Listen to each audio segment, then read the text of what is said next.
Order 7. ठीक आहे. काल आपण जनरल प्लीडिंग बघितली की कशी राहील. आता पर्टिक्युलरली प्लेंट बद्दल बोलतोय. कुणाच्या? प्लेंटिफच्या प्लेंट बद्दल बोलतोय आपण. काल दोघांची पाहिली. ठीक आहे की नाही. आता प्लेंटिफ ऑर्डर 7. चल पुढे काय म्हणताय? Particular to be contain in a plaint. आता सरळ सरळ चित्र काढून घेऊया प्लेंटचं. हे आहे आपला प्लेंट. ठीक आहे. हे पहिलं पेज आहे प्लेंटचं. ठीक आहे. आता बघा डोळ्यासमोर चित्र ठेवायचं. The plaint shall content the following particulars. Plaint मध्ये काय काय राहिलो? The name of the court in which the suit is brought. ज्या कोर्टामध्ये सूट जाणार आहे तुमचं त्याचं कोर्टाचं नाव आहे. काय हो?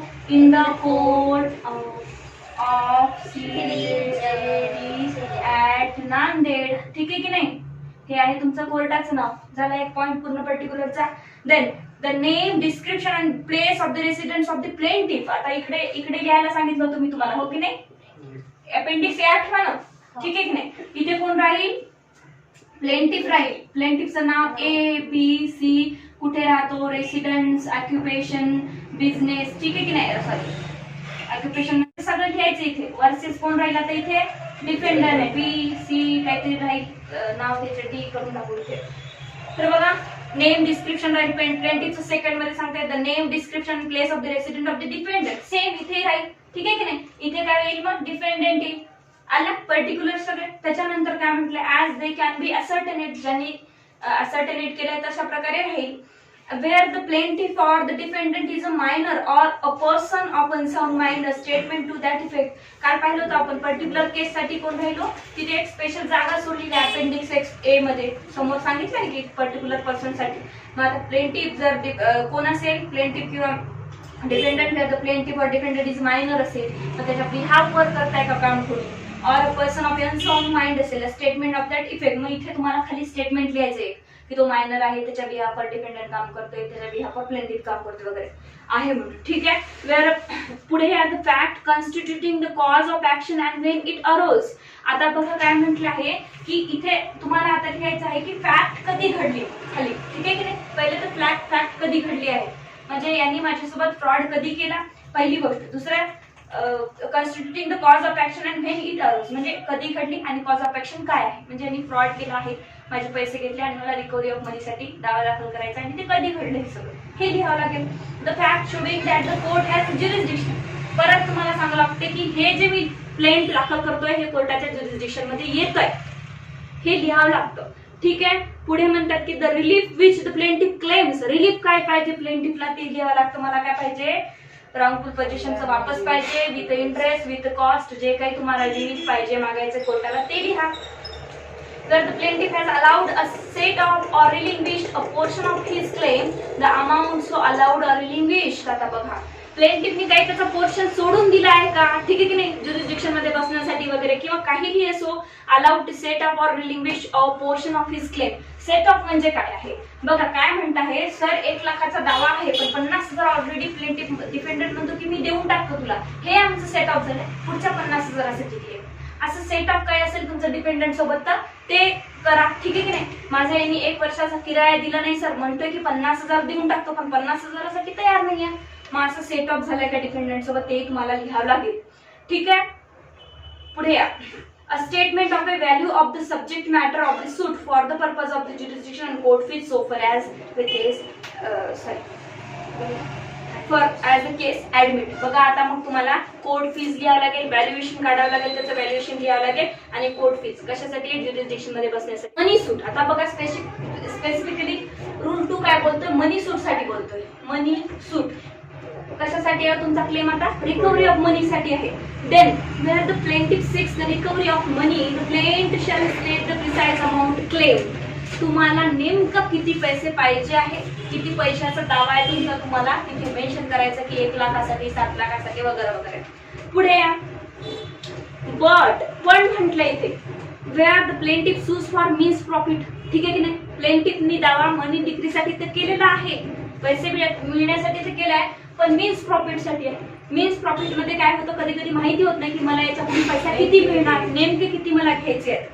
Or for an amount which will be found due to him on taking unsettled account.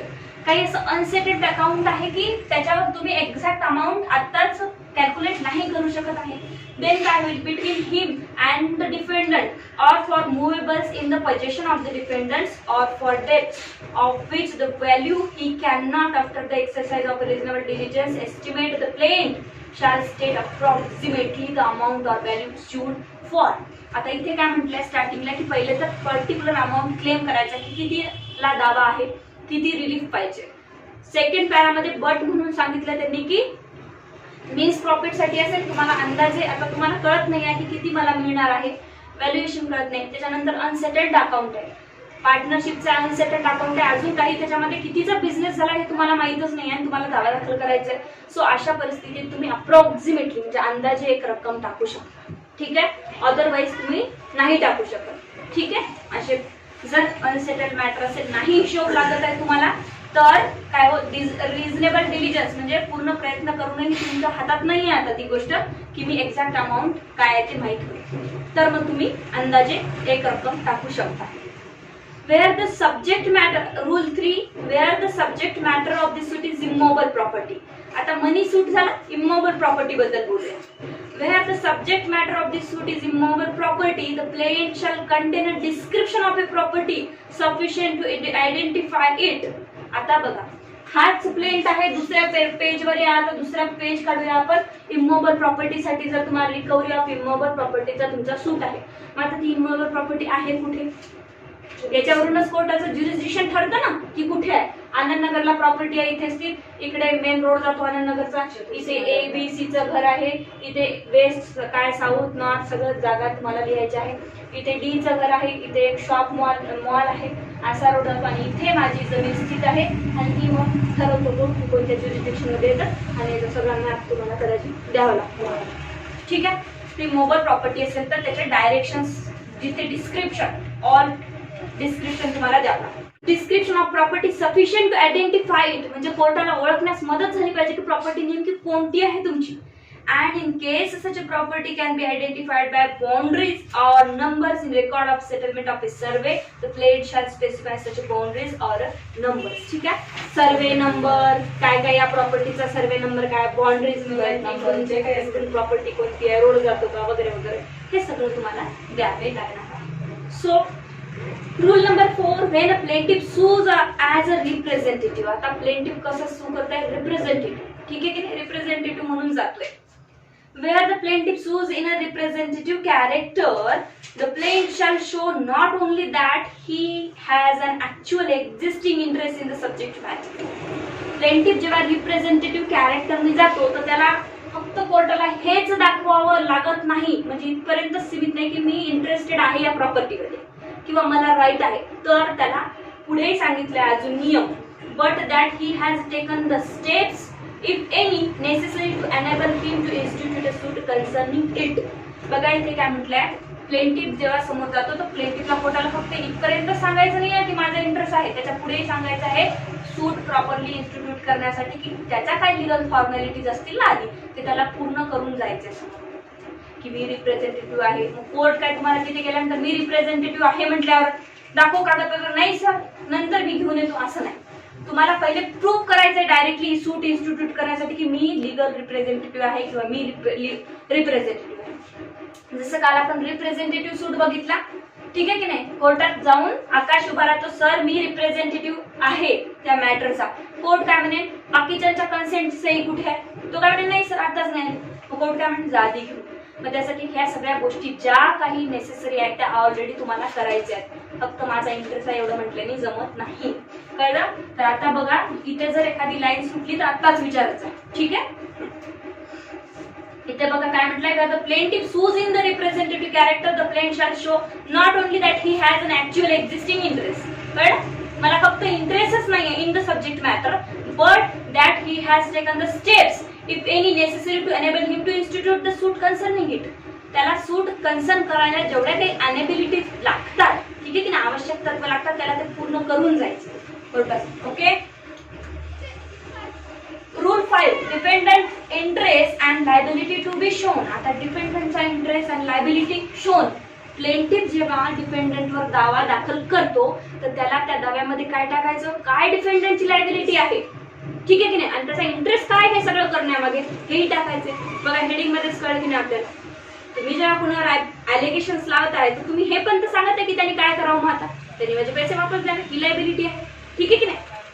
बघा, the plaintiff shall shows that the defendant is or claim to be interested in subject matter and that he is liable to be called upon the answer the plaintiff's demand. मग आता त्यांनी काय करायचे, मी काय जी demand केली प्लेंटिफनी तिथे येऊन answer करायचे. मग मला काय इंटरेस्ट आहे, मी असं का केलं आणि माझ्या काय लायबिलिटीज आहे, हे कोण ॲलिगेशन लावते, प्लेंटिफ डिपेंडंटवर, डिपेंडंटनी यांच्या डिमांडचे आन्सर करायचे. ठीक आहे, पुढे आहे rule 6 grounds of exemption from limitation law. grounds of exemption from limitation law. आता आलोय आपण लिमिटेशन मध्ये. ठीक आहे की नाही? मी जेव्हा प्लेंट दाखल करते तेव्हा मला काही एक्झम्पशन आहे, मी उठले की कधी जाऊन प्लेंट दाखल करते का नाही, मला काही लिमिटेशन आहे की एवढ्या दिवसात मी सूट दाखल करावा, कॉज ऑफ ऍक्शन घडलं तेव्हापासून. ठीक आहे की नाही? लिमिटेशन लॉ मध्ये लिमिट दिली आहे की किती दिवसात सूट दाखल करू शकता. where the suit is instituted after the expiration of period prescribed by the law of limitation, the plaintiff shall show the ground upon which exemption from such law is claimed. बघा, जेव्हा लिमिटेशन मध्ये जर सूट गेला तुमचा तर प्रश्नच नाही आहे, कोणीही तुमच्यावर ऑब्जेक्शन घेणार नाही, एक्झम्पशनही नाही.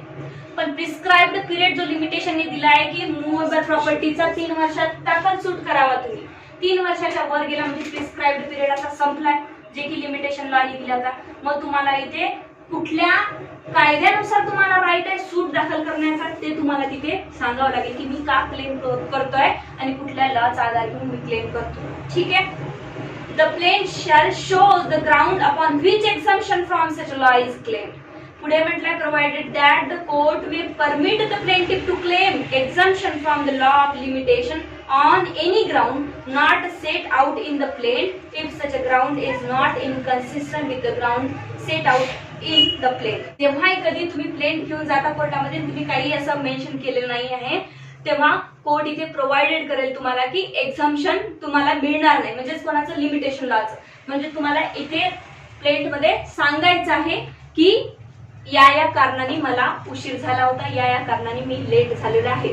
जर तसं काही एक्झम्पशन कोर्टाने लावलं नसेल तर तुमचा सूट ऍक्सेप्ट होईल, अदरवाईज तुम्हाला एक्झम्प्ट केल्या जाईल. Rule 7 relief to be specifically stated. आता तुम्हाला जो रिलीफ मागायचा तो स्पेसिफिकली स्टेट करायचा आहे. म्हणजे काय, मला काय रिलीफ पाहिजे, जर एकही शब्द चुकला ना रिलीफ मध्ये तर तुम्हाला रिलीफ भेटत नाही. कधी कधी काय होतं, टायपिंग मिस्टेक होते, लिहितो आपण रिकव्हरी ऑफ अमाऊंटचे पैसे मला पूर्ण पाहिजे, इंटरेस्ट पाहिजे, सगळं लिहितो आणि कॉस्ट लिहायचं विसरून जातो. कशाची, जे सूटला खर्च आला त्याची कॉस्ट लिहिली नाही तर तुम्हाला कॉस्ट भेटतच नाही. कोर्ट का मनाने देईल, इंटरेस्ट नाही लिहिलं तर तुम्हाला इंटरेस्ट भेटत नाही. सो बघा, तर रिलीफ काय स्पेसिफिकली स्टेट करायचं आहे. Every plaint shall state specifically the relief which plaintiff claims either simply or in alternative. 2 शब्द आहेत, सिम्पली और अल्टरनेटिव्ह. जर अल्टरनेटिव्ह शब्द आला तर आपल्याला कुठे जावं लागतं, स्पेसिफिक रिलीफ मध्ये. सिम्पली म्हणजे मला माझे पैसे वापस पाहिजे, पण अल्टरनेटिव्ह कुठे आहे मग, तिथे स्पेसिफिक मध्ये. स्पेसिफिक रिलीफ काय म्हणतं, आता अल्टरनेटिव्ह राईट पण देतो, स्पेसिफिकली मला माझी मूर्ती तोडलेली वापस पाहिजे, नाही तर मला पैसे पाहिजे. Rule 8 relief founded on a separate ground. आता काय म्हटलंय, relief founded on separate ground where the plaintiff seeks relief in respect of a several distinct claim or cause of action. आपण several cause of actions काल पाहिजे, एकापेक्षा जास्त मी several cause of actions टाकू शकते. Founded upon a separate and distinct ground. माझ्याकडे काही असे सेपरेट कॉज ऑफ ऍक्शन आहे, तर सेपरेट कॉज ऑफ ऍक्शन साठी सेपरेट रिलीफही तुम्हाला स्पेसिफिकली मागायचे. ठीक आहे की नाही? मग पुढे काय म्हटलं, stated as may be separately and distinctly. ठीक आहे, जर सेपरेट ग्राउंड असतील तुमचे, काही सेपरेट एक पॅरामध्ये एक ॲलिगेशन लावले तुम्ही. ठीक आहे, मग त्या एक पॅरामध्ये तुम्हाला रिलीफही मागायचे की यांनी असं केलंय तर मला हा रिलीफ त्याच्याकडनं पाहिजे, यांनी असं केलंय तर मला हा रिलीफ त्याच्याकडनं हवाय. ठीक आहे, तर सेपरेटली मागायचे. जेव्हा several cause of action arises होतात, एकच कॉज ऑफ ऍक्शन असेल तर सूटच्या एंडला तुम्ही मागू शकता की असं मला पाहिजे. पण डिफरंट कॉज ऑफ ऍक्शन असेल तर प्रत्येक कॉज ऑफ ऍक्शनला तुम्हाला रिलीफ मागावा लागेल. Rule 9 procedure on admitting plaint. बघा काय म्हटलं, प्रोसिजर ऑन ऍडमिटिंग प्लेंट. जेव्हा तुमचा प्लेंट कोर्ट ऍडमिट करतो तेव्हाची प्रोसिजर काय आहे. where the court ordered that the summons be served on the defendant in the manner provided in Rule 9 of the Order 5 it will be direct the plaintiff to present as many copies of the plaint on plain paper as there are defendants within 7 days from the date of such order along with the requisite fee for service of summons on the defendant. तर बघा इथे काय म्हटलं आहे, जेव्हा court admit करून घेतं plaint, कोर्टाने प्लेंट ऍडमिट केल्यानंतर कोर्ट काय म्हणतं, डिपेंडंटला समन्स पाठवायचा, डिपेंडंटला कॉपीज पाठवायच्या, ठीक आहे की नाही. मग ज्या दिवशी कोर्ट ऑर्डर काढतं की डिपेंडंटला कॉपी पाठवायच्या, डिपेंडंटला सपोज पाठवायच्या, असं ऑर्डर कोर्टाने काढल्यानंतर तिथून 7 दिवसाच्या आत तुम्हाला ते जमा करायचं, फीस जमा करायची आहे, कॉपीज कोर्टाला द्यायच्या. तुला कोर्ट डायरेक्शन देतं टू प्रेझेंट अपियर को and many copies of the plaint. जास्त डिपेंडंट असेल तर प्लेंटच्या कॉपीज घेऊन ये, नाव टाकावं लागेल आणि कोर्ट फीज यानी की तिकीट्स लावून, म्हणजे फी मागतच नाही, तिकीट अगोदरच लावून देतो. फीज म्हणजेच तिकीट, ठीक आहे. फीज म्हणजे काय, आपण गव्हर्नमेंटला फीज देऊन टाकतो, जी पेरेंटवर तिकीट लावतो, ठीक आहे. हे असं आपल्याला. आणि कोर्ट कुठून, आता लक्षात ठेवा, ज्या दिवशी प्लेंट इन्स्टिट्यूट झाला तिथून 7 दिवस नाही आहे. प्रिलिम्स मध्ये खूप महत्वाचा पॉइंट आहे हा. ज्या दिवशी कोर्ट डायरेक्ट करतं प्लेंटिफला, ऑर्डर करतं, त्या दिवसापासून 7 दिवसाच्या आत आपल्याला हे द्यायचं, ठीक आहे. Rule 10 return of plaint. आता प्लेंट रिटर्न आला तुमचा, पहिले तर ऍडमिट झाल्यावर समन्स प्रोसेस करेल कोर्ट, ठीक आहे की नाही, प्रॉपरली ऍडमिट झाला तर. पण रिटर्न झाला तर काय करायचं, subject to the provision of rule 10A the plaint shall at any stage, 10A नंतर बघूया, at any stage of the suit be returned to be presented to the court in which the suit should have been instituted. बघा काय म्हणत आहे, court कधीही तुमचं at any stage suit return करू शकता. The suit be return to be presented to the court which the suit should have been instituted. Return करून काय करेल, एक तर ज्युरिस्डिक्शन नाही आहे, मी कॉम्पिटंट नाही आहे तुमचा सूट दाखल करून घ्यायला. कोर्टाला कळलं की 5 लाखाच्या वर माझ्याकडे दावा चालतच नाही, कोर्ट काय करेल, ज्युरिस्डिक्शन येत नाही, हे घ्या वापस तुमचा सूट.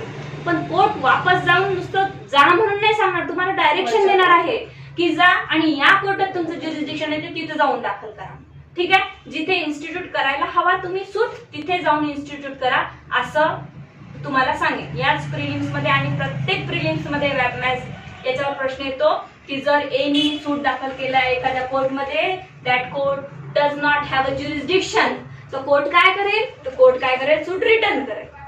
प्रत्येक पेपर मध्ये ज्यावेळीचा प्रश्न आहे सूट रिटर्न, ठीक आहे.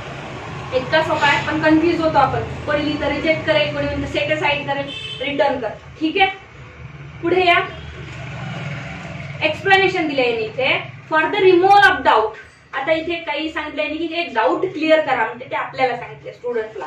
It is thereby declared that a court of appeal or revision may direct after setting aside the decree passed in suit the return of the plaint under this sub rule.